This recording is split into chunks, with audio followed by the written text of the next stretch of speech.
UFC 325 just went down. I'm going to be going through my reaction to the whole card. It was a solid card all around. Uh, nothing, nothing special about the card really. Some good fights in there, some not so good fights. But starting off, Lawrence Louis and Solon Grambo. Lawrence Louis gets it done by split decision. Just more of a well-rounded fighter all around than Solon Grambo. So uh, good win for him. Ends up getting the contract. Sebastian Zale versus Nakamura. Um, this one was absolutely insane. Sebastian Zale was on a roll the whole time, and then in the end just gets knocked out. Like, that was just insane. He was doing everything better than uh, Nakamura. Like, you can look at all this. He had the takedown. He had more strikes. He was on a roll, and then Nakamura gets one good punch in, and that was it. Couple follow-up shots. That's all he wrote. So, good win from him. Good way to start off the card. Dom, Mar, Fan, and Sangwon Kim. Uh, solid, solid performance from Dom Mar, Fan. Both these guys really put it on. This guy is hilarious. They ended up like scrapping a couple times. Big exchanges. Dom Mar flipped him the bird at one point when they started going off. Uh, this was a this is a good fight. I really like this fight for Road to UFC. Don Marfan gets the win, but both these guys actually did a really great job, in my opinion. So, good win from Don Marfan. Really like the back and forth between those two in the striking battle. Uh, Con Offley versus YIZHA. Um, Con Offley ends up getting it done. Uh, the control time was enough for him. YIZHA was. I like YIZHA. I think he put up a really good performance. I think it was close. They have a majority decision, but um, it was a really close majority decision. So, good win from Con Offley. YIZHA caught him a couple times. It was looking rough for Con Offley.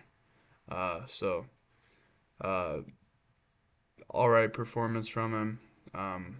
I really like YIZHA's performance a lot more. So, but yeah, good W for Con Offley. Next up, Jonathan Mikalev versus Oban Elliott. This was worrying me about my pick because I wanted Oban Elliott at first, and he did show up. Jonathan Mikalev was not getting shots off right away. He was backing up and doing whatever. Oban Elliott was on the pressure immediately. Um, in the first, he got it going for the second.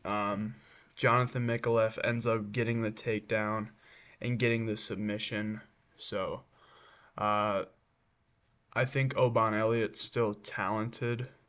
Um, the He's got to improve in some areas of his game. I think he needs to rewatch this, look where he was good and bad, and just rework the next fight because I think he's got some potential yet. But Mikalev was not looking great until getting that submission. Good win from him. Did not start off strong. Wasn't looking good for him until uh, round two. So good win from Jonathan Mikalev. Next up, Jacob Malkoun. My first L of the night. Just dominates Torres Finney. I was saying this guy's like huge, and I know that doesn't play a part at all, but jeez, bro. Like, Torres Finney genuinely looked like absolute shit out there. Um, I know he definitely hurt himself. I think it was the third he might have hurt himself, might have been the second, but um, yeah, Jacob Malkoon in the striking just he dominated the whole time. Even in the grappling, he did better. Uh, Torres Finney just zero striking at all. He looked like shit. Uh, Good win from Malkoon. I didn't like the layoff that Jacob Malkoon had. I thought it'd be a struggle for him to come back with the ring rust, but that proves that ring rust is not a factor. So Jacob Malkoon gets the win. Torres Finney, just 2 3 years Ilya Taporia. Like that was a disgusting performance from Torres Finney. Next up, Cam Rouston and Cody Brundage. Cam Rouston gets it done. Uh, Cody Brundage did have some moments where he popped. Uh, I was a little worried, but Cam Rouston gets it done like I thought. Uh, Gets the TKO on Brundage. Uh, Brundage did have some shots there, but I do think Cam Rouston. I think he needs to slow his roll on. I know he's got a little hype behind him, but slow your roll a little bit. I don't think there's areas to improve where another fighter would have definitely caught him in that specific situation and taken him out. So, but solid win from Cam Rouston. I thought this would have been a round one knockout, but got to round two. Cody Brundage looked better than I thought he did, so props to him. Next, Junior Tafa and Billy Elikana. This had me worried. Junior Tafa was popping off with the strikes, dude. He was looking really good. Um, uh, but Billy Elikana ends up getting the takedown and submitting him very easily. So, but Justin Tafa, dude, like zero ground game at all.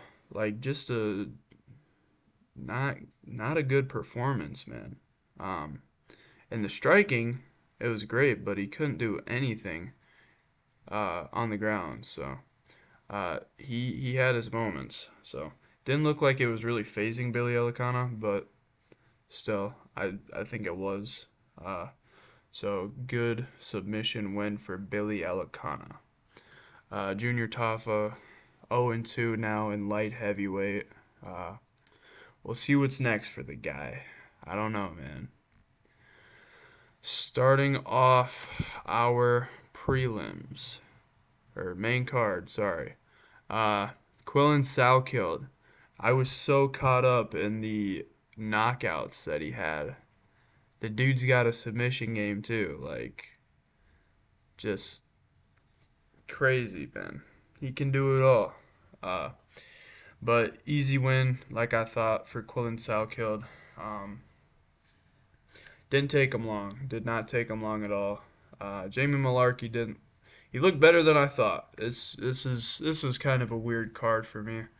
I think he looked a lot better than I thought he was gonna look. I thought Quillen Salkeld would take him and just dominate him, but Jamie Malarkey ended up getting him in the clinch and doing a little bit of work, but didn't last long. Quillen Salkeld getting the submission dub. He wants a contender. Um, I don't know. I don't know. I think if you want to build him right, you give him another unranked guy just to because Jamie Malarkey, he came in on short notice if I remember correctly. So I would wait on that.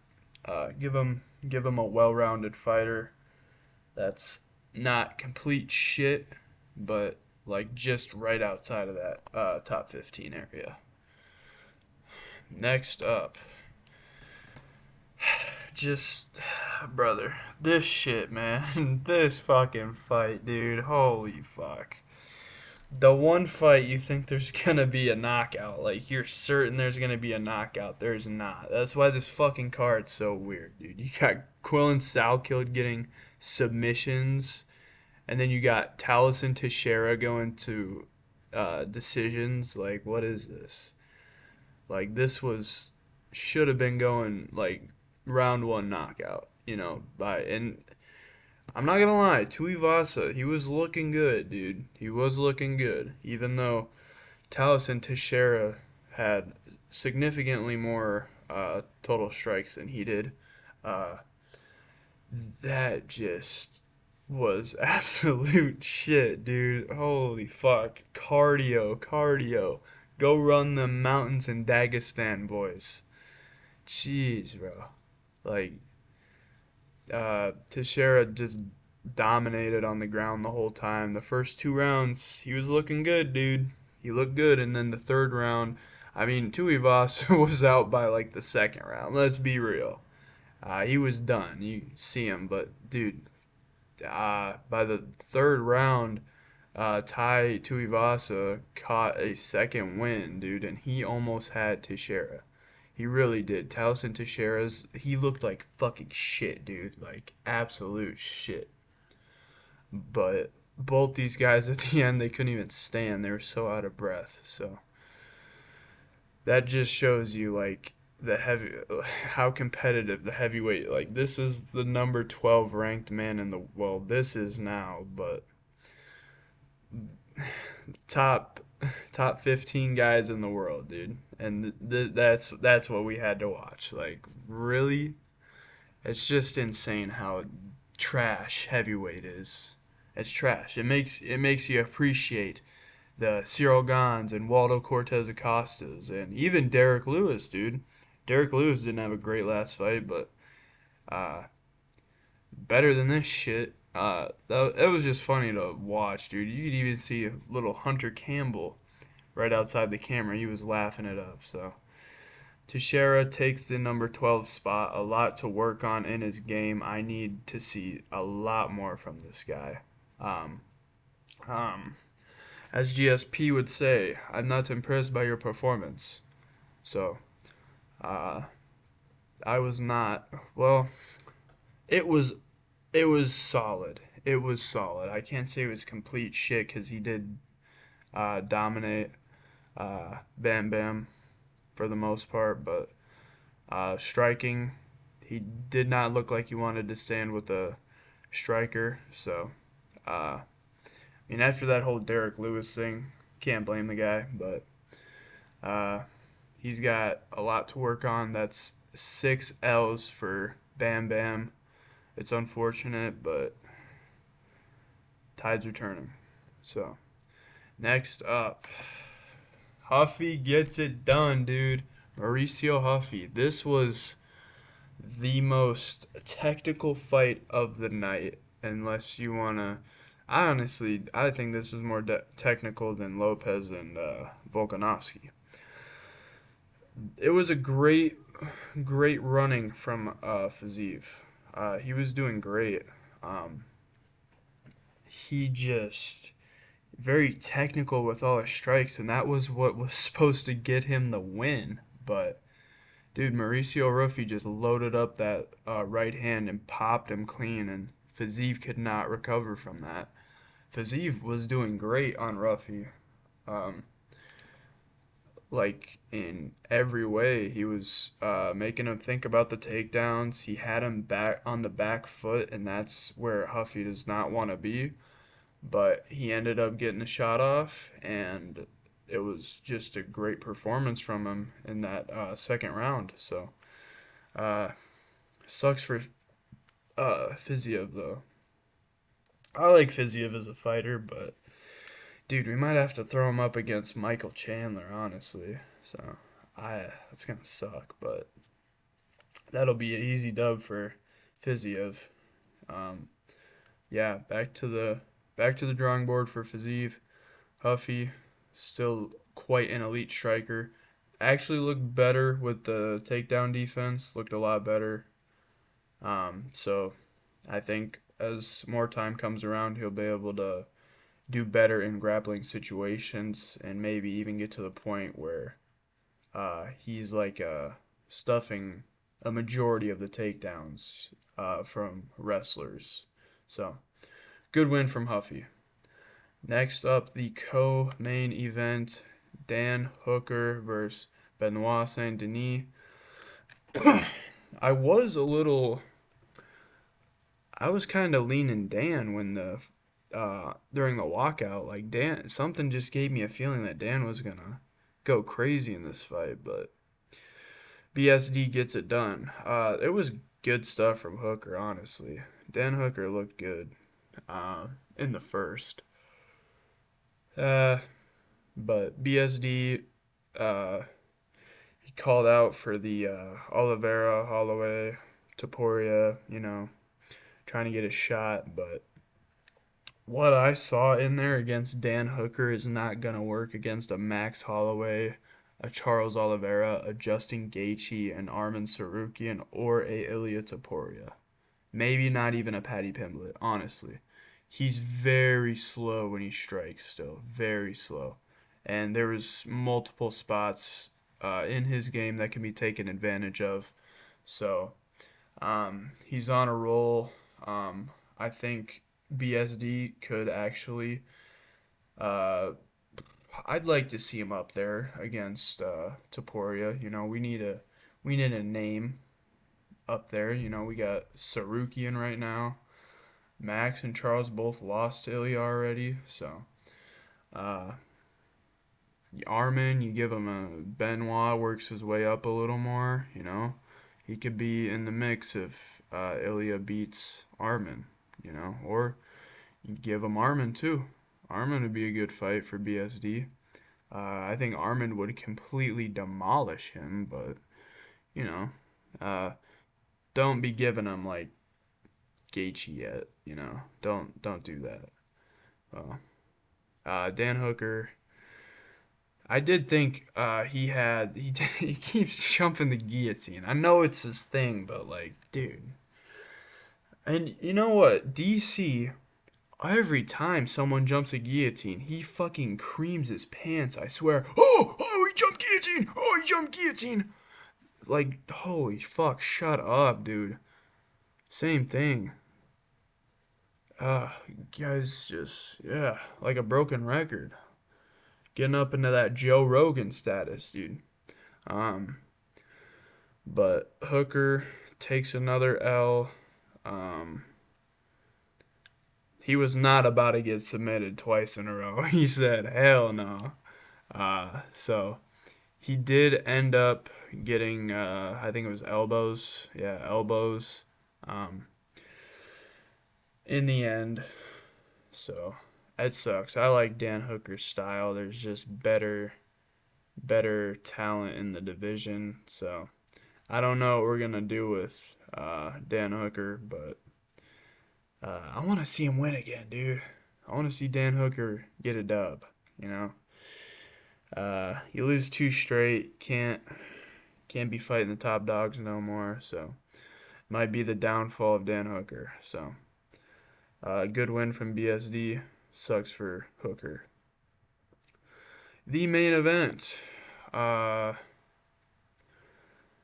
yeah, just like I like I thought, Volk was more technical. Diego Lopez's problem is he doesn't move forward. He moves forward, but not enough, not nearly enough. And I honestly think this was a worse fight than the first fight. Like this was this was fucking shit for a main event, dude. Honestly, like there was a couple like good. They had a few good interactions when Diego got in close, but Volk would get the heavier shots off. You could see that Volk is more explosive than Lopez. Lopez's style looks like he can't. I think the way he punches too, it's just not it's not clean. So maybe that's just my personal opinion, but I just don't think it looks that clean. He did drop. This corner said it was a slip, but he did drop Volk. I know Diego Lopez has power because he dropped Volk. So, and he also dropped Volk in the first fight. So, um, but dude, Volk's a Chad, bro. This dude just got right back up after he got knocked down. Like barely went down for a second. So, uh, this is kind of like a lose lose situation in my mind. I don't want Volk to lose. Like Volk's the goat or one of the goats. Lopez, I like who doesn't like Diego Lopez, honestly, dude. Like Diego Lopez, chill guy. Seriously. So, you lose two in a row, man, you gotta take a bump down in the rankings again. So, I don't know. Maybe we'll see a Aljo fight, maybe. Uh, I'd favor Lopez in that. Volk's probably going to be facing the winner of Mofsar and Larone. Probably going to be Mofsar. But yeah, not a terrible uh, card, but not too great. I'm not gonna lie. So, but this is one we didn't have a single women's fight, so that was kind of cool. Um, so I got one, two. Let me start from the bottom. One, two, three, four, five, and then lost six, seven, 8, 9, 10, 11. So I only got two wrong. That's solid, dude. That's really solid. So, yeah. Um, good stuff. Nothing nothing out of the ordinary to talk about. Really went through everything. It was not the best card, I'll say that. Not the best card, but I'll do some fights to make at some point because we have many fights to make. There is so many opportunities now in multiple divisions to make fights. So, yeah, that's all I got for today. Thanks for watching. Goodbye.